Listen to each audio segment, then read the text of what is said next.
बघा किती वर चढू शकतो.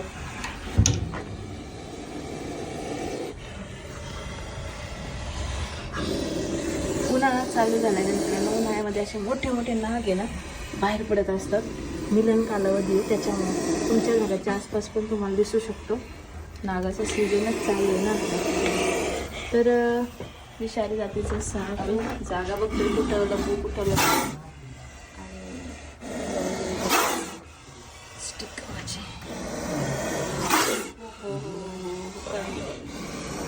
लई जास्त रागिष्ट आहे. खूप रागिष्ट आहे खूप. हो काय नाही करत.